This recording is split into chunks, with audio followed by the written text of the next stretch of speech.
Ibadah ini berlangsung di dalam nama Bapa, Anak, dan Roh Kudus.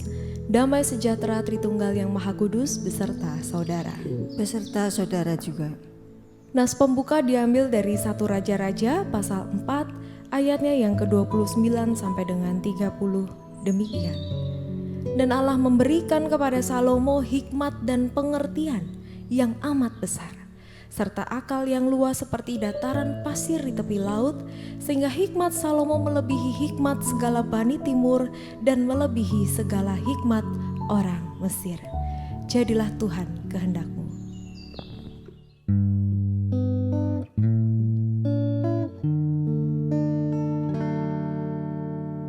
Jadilah Tuhan kehendakmu, ku tanah liat di tanganmu. Bentuklah aku sesukamu, aku nantikan sentuhanmu. Jadilah Tuhan kehendakmu, sucikan hati pikiranku. Tililah aku dan ujilah ku di depanmu, sujud sembah.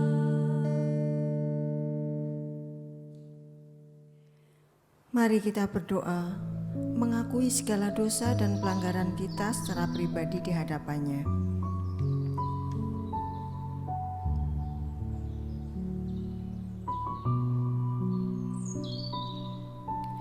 Ya Tuhan Allah Bapa di surga, inilah anak-anak-Mu yang memohon ampun atas segala cacat celah noda dan pelanggaran dosa-dosa kami. Kiranya ya Tuhan, pengampunan selalu melimpah untuk kami.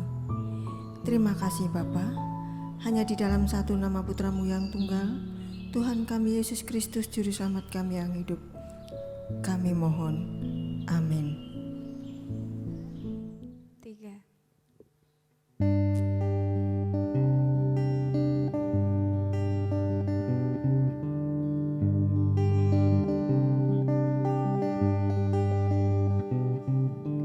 Apa yang kau alami kini mungkin tak dapat engkau mengerti.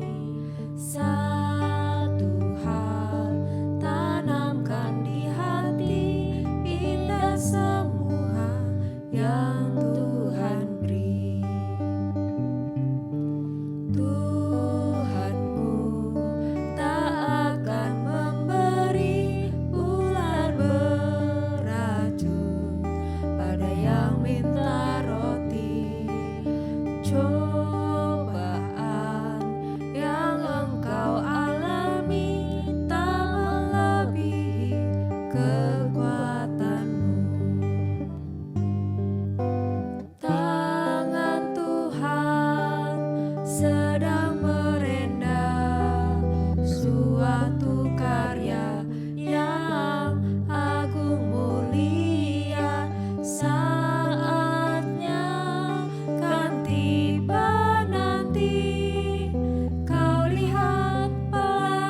Berita anugerah bagi kita diambil dari Yakobus pasal 3 ayat 17 sampai dengan 18. Tetapi hikmat yang dari atas adalah pertama-tama murni, selanjutnya pendamai, peramah, penurut, penuh belas kasihan, dan buah-buah yang baik, tidak memihak dan tidak munafik.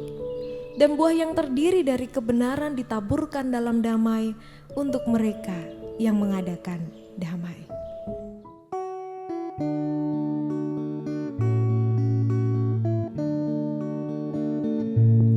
Aku milik-Mu, Yesus Tuhanku, ku dengar suara-Mu.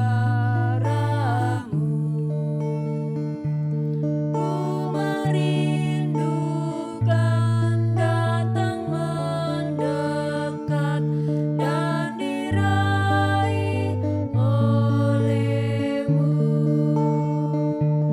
Raih daku dan dekatkanlah pada kaki salib-Mu.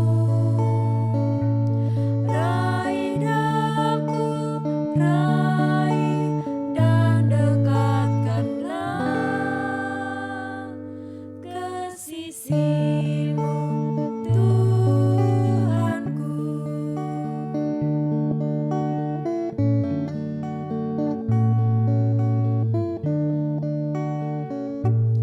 Dalam dunia tak seutuhnya ku pahami kasih-Mu.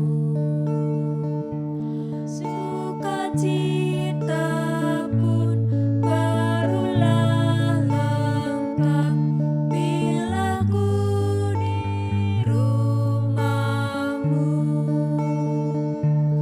Raih daku dan dekatkanlah pada kaki salib-Mu. Raih daku, raih dan dekatkanlah ke sisi-Mu, Tuhanku.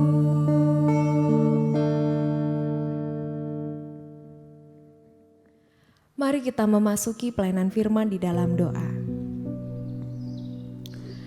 Bapa, Engkau sungguh baik bagi kami, bahkan ketika kesalahan dan pelanggaran kami begitu berat, dan kami bahkan sulit untuk mengampuni diri kami sendiri.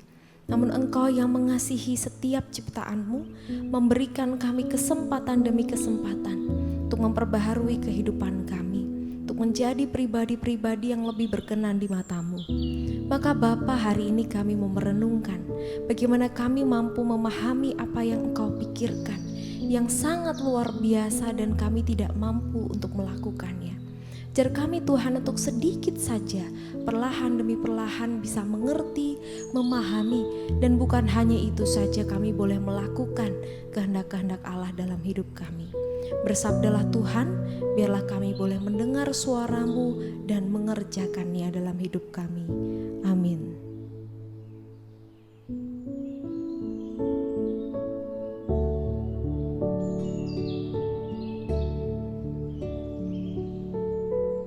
Bacaan Alkitab diambil dari Injil Matius pasal 16 ayat 21 sampai dengan 28. Sejak waktu itu Yesus mulai menyatakan kepada murid-muridnya bahwa ia harus pergi ke Yerusalem dan menanggung banyak penderitaan dari pihak tua-tua, imam-imam kepala dan ahli-ahli Taurat, lalu dibunuh dan dibangkitkan pada hari ketiga. Tetapi Petrus menarik Yesus ke samping dan menegur dia, katanya, "Tuhan, kiranya Allah menjauhkan hal itu sekali-kali takkan menimpa Engkau." Maka Yesus berpaling dan berkata kepada Petrus, "Enyahlah iblis, engkau suatu batu sandungan bagiku, sebab engkau bukan memikirkan apa yang dipikirkan Allah, melainkan apa yang dipikirkan manusia." Lalu Yesus berkata kepada murid-muridnya, "Setiap orang yang mau mengikut aku, ia harus menyangkal dirinya, memikul salibnya dan mengikut aku. Karena barang siapa mau menyelamatkan nyawanya, ia akan kehilangan nyawanya. Tetapi barang siapa kehilangan nyawanya karena aku, ia akan memperolehnya. Apa gunanya seorang memperoleh seluruh dunia tetapi kehilangan nyawanya? Dan apakah yang dapat diberikannya sebagai ganti nyawanya? Sebab anak manusia akan datang dalam kemuliaan Bapanya diiringi malaikat-malaikatnya. Pada waktu itu ia akan membalas setiap orang menurut perbuatannya. Aku berkata kepadamu, sesungguhnya di antara orang yang hadir di sini ada yang tidak akan mati sebelum mereka melihat Anak Manusia datang sebagai Raja dalam kerajaannya. Berbahagialah setiap kita yang mendengarkan Injil Tuhan Yesus Kristus dan memeliharanya dalam kehidupan kita. Haleluya. Halo Bapak Ibu Saudara dan juga adik-adik. Ada sebuah cerita yang mengawali tema kita pada hari ini.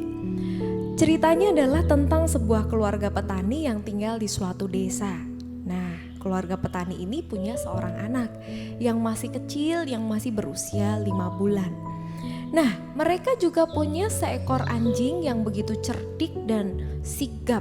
Anjing ini sangat setia dan sangat bisa diandalkan untuk menjaga sawah dari Pak Petani ini. Nah, suatu ketika seperti biasa Pak Tani pergi ke sawah untuk mengolah sawahnya. Kemudian beberapa waktu kemudian siang harinya si Ibu Tani juga datang ke sawah itu untuk mengantarkan makanan kepada Pak Tani.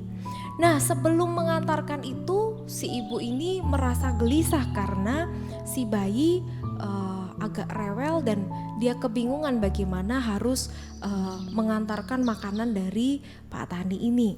Maka kemudian setelah meninabobokkan anaknya si bayi ini, kemudian si istri Pak Tani ini, si ibu ini menitip pesan kepada si anjing ini, mengatakan bahwa jagalah bayi ini baik-baik. Sebentar lagi aku akan pulang karena aku hanya akan mengantarkan makanan ini untuk Bapak. Kemudian si anjing yang setia dan sangat cerdik ini pun menjaga bayi itu dengan baik. Nah, namun Bapak Ibu Saudara, setelah kemudian si Ibu Tani ini kembali ke rumahnya, dia mendapati si anjing itu menyalak-nyalak. Dia mendengar suara anjing itu menyalak-nyalak dari dalam rumah dan segeralah si ibu ini masuk ke dalam rumah itu. Ketika ia masuk ke dalam rumah itu, ia tidak menemukan bayinya dimanapun dan ia melihat anjing itu di bagian mulutnya ada banyak darah di sana. Kemudian apa yang terjadi? Yang terjadi adalah si ibu ini kemudian melihat anjing itu, dia begitu marah, dia melihat anaknya gak ada, kemudian dia membunuh anjing itu sampai akhirnya anjing itu tidak bergerak lagi. Kemudian si ibu ini kemudian segera mencari anaknya. Kemudian tak berapa lama ibu ini pun menemukan anaknya dalam kondisi baik-baik saja di sebuah pojokan di lantai kamar itu. Dan dia melihat di dekat dari si bayi itu ada ular yang sudah mati, yang rupanya si anjing itu bukan menyelakai anak majikannya, namun ia melawan ular itu supaya ular itu tidak menyakiti sang bayi. Kemudian si Ibu Tani ini pun menangis meraung-raung karena menyesal sudah membunuh anjing kesayangannya. Nah Bapak Ibu Saudara, cerita ini menunjukkan kepada kita bahwa betapa sulitnya untuk mengerti atau memahami suatu kondisi ketika kita ada di dalam emosi, ketika kita ada di dalam kalau bahasa Jawa itu kemerungsung ya. Pikiran kita, hati kita sedang tidak tenang, maka kita menjadi kesulitan untuk memahami situasi dan kondisi. Ini sesuatu yang bersifat keseharian. Saya membayangkan Bapak Ibu, ketika kita memahami pasangan hidup saja, belum tentu kita bisa memahami seutuhnya. Gak usah pasangan hidup, anak-anak yang lahir dari diri kita saja kita kadang-kadang sulit memahaminya. Padahal seumur hidup anak itu kita mengenalnya, kita sulit memahaminya. Apalagi ketika tema ini berbicara soal memahami apa yang dipikirkan Allah. Tentu menjadi sesuatu yang tidak mudah untuk kita lakukan. Nah Bapak Ibu, dalam keseharian kita memahami apa yang dipikirkan, apa yang dirasakan oleh orang lain, bahkan orang terdekat kita juga adalah sesuatu yang begitu sulit. Terlebih ketika kita ada di dalam situasi yang dipenuhi dengan emosi, ketika pikiran dan hati kita tidak tenang ya, seperti yang dirasakan oleh sang ibu tani tadi. Nah, ini menjadikan kita menjadi sebuah renungan atau refleksi bagi kita, karena kita punya kecenderungan untuk menanggapi, merespon sesuatu secara cepat, belum tentu secara tepat. Padahal respon yang cepat itu, yang belum tentu tepat itu, belum tentu juga bisa ditanggapi secara positif oleh lawan bicara kita atau pihak lain yang ada di hadapan kita. Sehingga kesalahpahaman demi kesalahpahaman bisa berlangsung, bisa berlanjut, dan kemudian menjadikan hubungan atau relasi kita menjadi renggang. Yang semula dekat menjadi renggang karena kesalahpahaman. Dan apalagi Bapak Ibu kalau sudah bicara soal harga diri atau gengsi. Semakin lama semakin didiamkan karena harga diri, karena gengsi, kemudian hubungan itu tidak akan tertolong lagi kecuali salah satu pihak memulai untuk berrekonsiliasi, memulai untuk kembali membangun relasi yang sudah rusak tadi. Nah Bapak Ibu Saudara, Petrus dan Tuhan Yesus sudah bertahun-tahun lamanya bersama-sama. Bukan hanya 1-2 jam per hari, bukan hanya ketemu di dalam khotbah setiap minggu, tetapi hidup bersama, makan bersama, tidur bersama. Namun di dalam perikop yang kita baca menunjukkan bagaimana Petrus gagal memahami apa yang dimaksudkan Yesus. Ketika Yesus menjelaskan bahwa ia harus menanggung banyak penderitaan dari pihak tua-tua, imam-imam kepala dan ahli-ahli Taurat, kemudian mengalami kematian dan dibangkitkan pada hari ketiga, Petrus dengan tegas menarik Yesus dan menegur dia. Saya membayangkan Bapak Ibu kalau hubungannya tidak dekat, tentu Petrus akan merasa segan, merasa sungkan, ya nggak nyaman untuk melakukan pendekatan yang seperti ini secara fisik, menarik Yesus ke samping dan menegur dia. Tapi ketika Petrus merasa bahwa Yesus begitu dekat dengannya dan maka Petrus memberikan reaksi yang cepat, namun sekali lagi belum tentu tepat, dan mengatakan bahwa Tuhan, kiranya Allah menjauhkan hal itu. Hal itu sekali-kali takkan menimpa engkau. Nah, jadi Bapak Ibu Saudara meskipun merasa dekat hubungannya dan kemudian mencoba untuk merespon dengan mengungkapkan hal yang baik, ya Petrus tidak mau terjadi sesuatu yang buruk pada diri Tuhan Yesus. Namun Yesus merespon itu dan mengatakan begini, Yesus berpaling dan berkata kepada Petrus, "Enyahlah iblis, engkau suatu batu sandungan bagiku, engkau bukan memikirkan apa yang dipikirkan Allah, melainkan apa yang dipikirkan manusia." Bagian ini membuat kita juga bisa melihat ke dalam keseharian kita.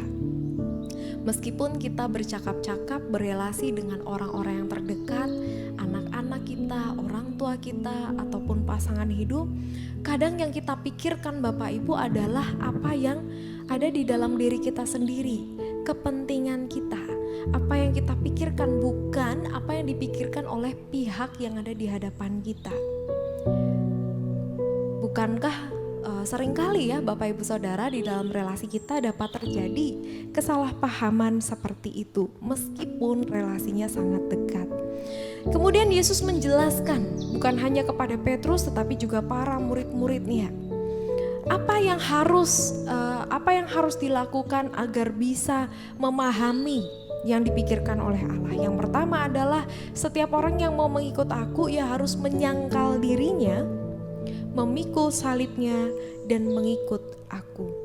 Menyangkal dirinya Bapak Ibu Saudara bukan berarti menafikan identitas diri kita jadi orang yang berbeda, kemudian kita menjadi munafik.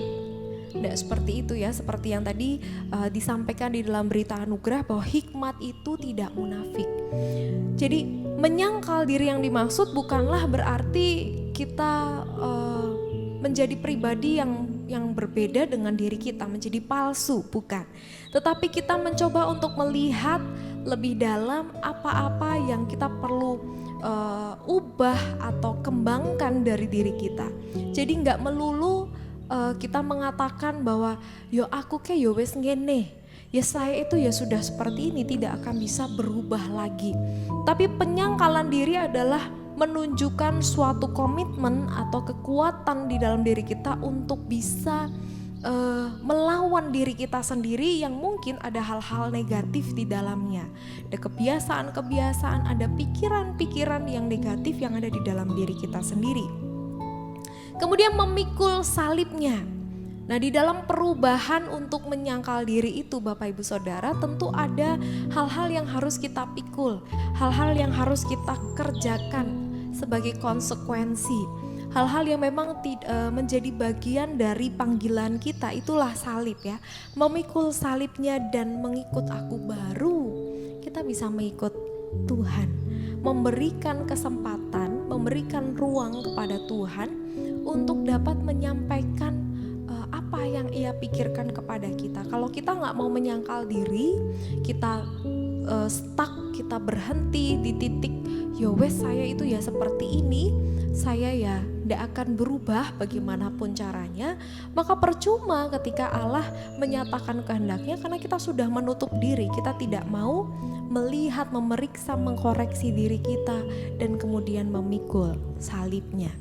Nah Bapak Ibu Saudara, kesalahpahaman itu bukan hanya terjadi ketika kita mau mencoba untuk melihat kehendak Allah, tetapi yang lebih konkret adalah bagaimana kita mencoba untuk memahami apa yang dipikirkan oleh orang-orang di sekitar kita, oleh keluarga kita, sehingga relasi yang terbentuk adalah relasi damai sejahtera. Ketika Tuhan Yesus bercakap-cakap dengan Petrus dalam hal ini, ada teguran, ada aksi secara fisik yang menarik Yesus ke samping, dan Yesus berpaling, menunjukkan kedekatan dan keberanian untuk membuka diri. Adanya perdebatan dan adanya diskusi, adanya percakapan di sana. Nah, kadang-kadang yang membuat kita mandek, yang membuat kita kemudian tidak dapat melakukan adalah karena ewuh-pekewuh ya. Karena kita sungkan, merasa tidak nyaman kalau kita harus berkonfrontasi, padahal mau meluruskan apa yang sesungguhnya oleh saudara kita atau pihak yang lain itu dipikirkan itu yang seperti apa, begitu juga dengan apa yang saya pikirkan. Nah, konfrontasi bukan berarti seterusnya kemudian benar atau seterusnya salah. Namun itu ada menjadi satu metode, cara untuk dapat meluruskan apa yang sesungguhnya mau disampaikan oleh kita, oleh pasangan kita, oleh anak-anak kita. Jadi jangan takut untuk berdiskusi, membuka percakapan, berkonfrontasi, sebab dengan demikian kita bisa memahami. Jangan takut untuk menggali lebih dalam juga bagaimana Alkitab mencoba untuk membuka kehendak Allah di dalam hidup kita. Kita kadang-kadang merasa takut, ya wes diterima saja seperti itu ayatnya, kita tidak menggali lagi karena kita takut nanti berdosa ya. Padahal di dalam iman kita perlu untuk bertanya, perlu untuk mengkritisi, perlu untuk menggali lebih jauh, karena dengan demikian kita lebih diperkaya. Hikmat Allah yang diberikan kepada kita bisa pergunakan untuk menggali dengan lebih jauh firman Tuhan yang ada di dalam Alkitab. Nah Bapak Ibu Saudara, dalam menjadi tugas kita saat ini untuk lebih mengerti, memahami apa yang dipikirkan Allah. Meskipun saya mengerti dan seperti Santo Agustinus sampaikan bahwa kita itu sangat kecil dibandingkan dengan pikiran Allah yang sangat luas, yang tidak terbatas, yang tidak mampu tentu kita pahami seutuhnya. Namun sedikit demi sedikit kita diberi kesempatan, dibukakan untuk bisa memberikan, untuk bisa menikmati pengetahuan kehendak Allah yang disampaikan kepada kita. Mari kita melakukannya dengan segenap hati. Tuhan Yesus memberkati. Amin.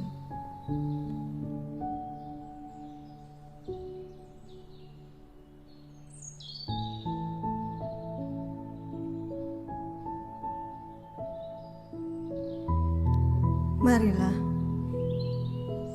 kita bersama-sama dengan umat Allah di masa lalu, masa kini, dan masa depan mengingat pengakuan pada baptisan kita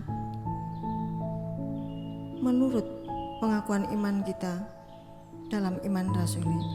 Aku percaya kepada Allah, Bapa yang Maha Kuasa, Khalik langit dan bumi, dan kepada Yesus Kristus, anaknya yang tunggal Tuhan kita, yang dikandung daripada Roh Kudus, lahir dari anak darah Maria, yang menderita sengsara di bawah pemerintahan Pontius Pilatus, disalibkan, mati dan dikuburkan, turun ke dalam kerajaan maut. Pada hari yang ketiga, bangkit pula dari antara orang mati, naik ke surga, duduk di sebelah kanan Allah, Bapa yang Maha Kuasa, dan dari sana ia akan datang untuk menghakimi orang yang hidup dan yang mati.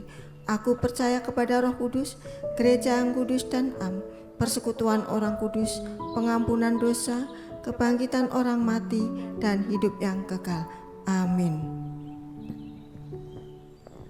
Mari Bapak Ibu Saudara kita memasuki doa syafaat. Ada beberapa hal yang menjadi pokok-pokok doa kita saat ini. Saya mengajak Bapak Ibu Saudara yang saat ini beribadah bersama dengan anggota keluarga boleh mengambil waktu sejenak untuk membahas apa yang mau dibawa di dalam doa syafaat ini. Bapak Ibu Saudara yang saat ini sendiri dapat bersama dengan kami untuk menaikkan doa syafaat dalam topik-topik yang akan saya sampaikan. Mari kita berdoa. Bapa, terima kasih Kau yang menolong kami dalam kehidupan kami. Saat ini Bapa, di dalam syafaat kami mengingat bangsa dan negara kami di tengah pandemi ini. Telah 6 bulan lebih rasanya kami ada di dalam pandemi COVID-19 dan banyak upaya yang dilakukan oleh bangsa dan negara kami untuk mencapai pemulihan yang segera. Bapa, Engkau yang menyertai baik pemerintah kami maupun juga para tenaga medis yang berjuang untuk memberikan pelayanan yang maksimal. Begitu juga Tuhan, biarlah setiap kami bagian dari masyarakat, bagian dari bangsa ini tidak menjadi apatis. Kami boleh peduli dengan menjaga kesehatan kami masing-masing. Engkau yang memberikan setiap kami kesadaran, pengertian, pemahaman yang baik sehingga kami tidak membuka klaster yang baru penularan COVID-19. Bapa, kami berdoa untuk pergumulan kami, apa yang saat ini kami gumuli yaitu kebaktian onsite. Meskipun saat ini Bapak kami belum bisa melakukannya karena pertimbangan-pertimbangan ketika kami melihat Kabupaten Kendal dan Kabupaten Batang masih ada di dalam zona merah. Bapa, Engkau yang menyertai kami, menolong kami sehingga pelayanan yang dilakukan tetap boleh maksimal meskipun kami harus melakukannya secara daring. Bapa, kami percaya Kau yang menyertai juga anak-anak kami yang saat ini menjalani studi secara online. Meskipun ini sesuatu yang tidak terelakkan, biarlah mereka boleh melakukannya dengan baik dan maksimal. Kami juga berdoa untuk teman-teman, anak-anak kami yang memasuki jenjang kuliah atau sekolah yang baru, mereka harus menghadapi itu semua secara online. Bapak berikan kesabaran, kekuatan, ketegaran, mereka boleh melewati ini semua dengan baik.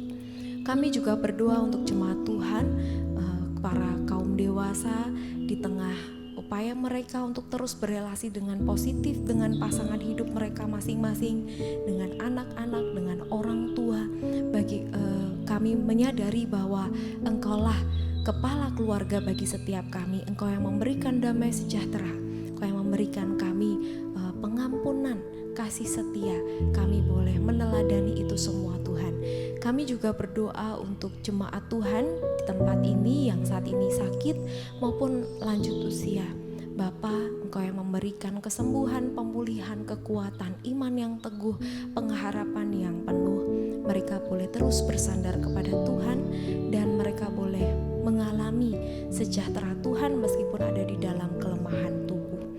Bapak, kami berdoa untuk majelis jemaat, untuk setiap program yang saat ini sedang dilakukan, untuk setiap aktivis, untuk hamba-Mu, untuk Pak Rahmat juga sebagai konsulen kami. Biarlah kami boleh bersinergi, kami boleh bekerja dengan baik melayani di tengah jemaat Tuhan di tempat ini. Bapak, inilah doa syafaat kami.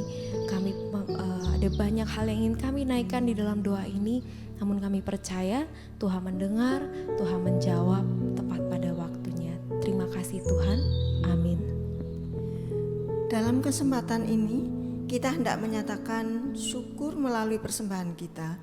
Bapak, Ibu, Saudara dapat menyampaikan persembahan dengan menghubungi majelis jemaat atau dapat disampaikan melalui transfer ke rekening BPD Jateng dengan nomor 312 905 5595 atas nama GKI Weleri Plenen. Mari kita membawanya dengan penuh syukur.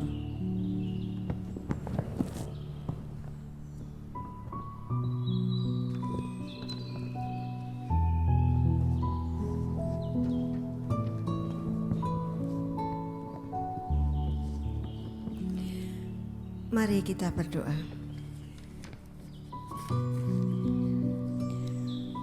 Bapa, inilah persembahan kami. Hidup kami pun ada persembahan sebagai ungkapan syukur kepadamu. Terpujilah namamu sampai selama-lamanya. Amin.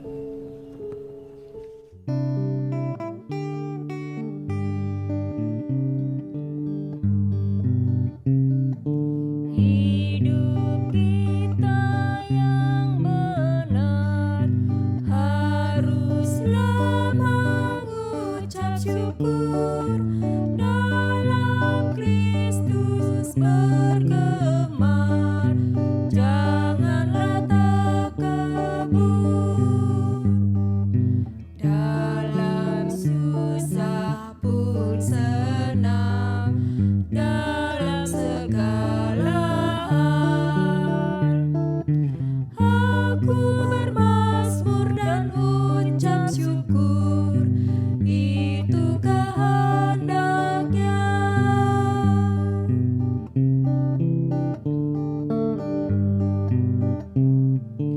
Biar badai menyerang, biar ombak menerjang, aku akan bersyukur kepada Tuhanku.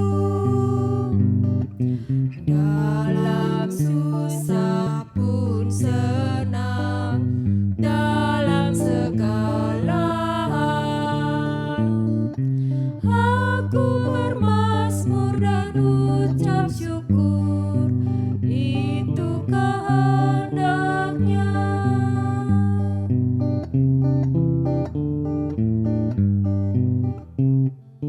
Apa arti hidupmu? Bukankah ungkapan syukur karena Kristus penebus berkorban bagimu? Dalam susah pun senang, dalam segala hal, aku bermazmur dan ucap syukur, itu kehendaknya.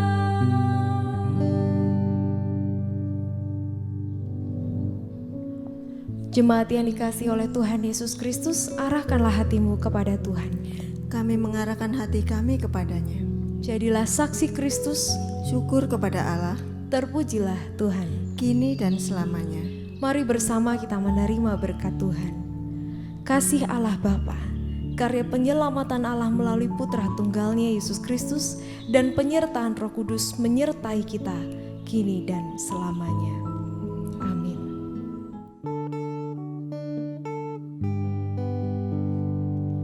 Berlimpah sukacita di hatiku, di hatiku, di hatiku, berlimpah sukacita di hatiku, tetap di hatiku.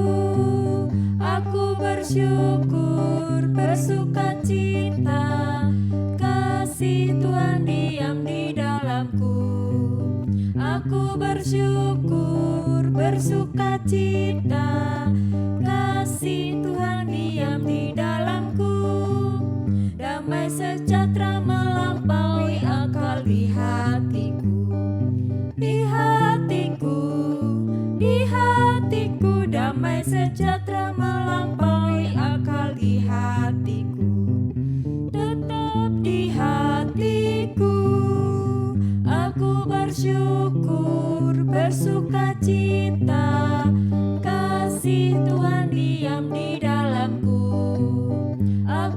bersyukur, bersukacita, kasih Tuhan diam di dalamku.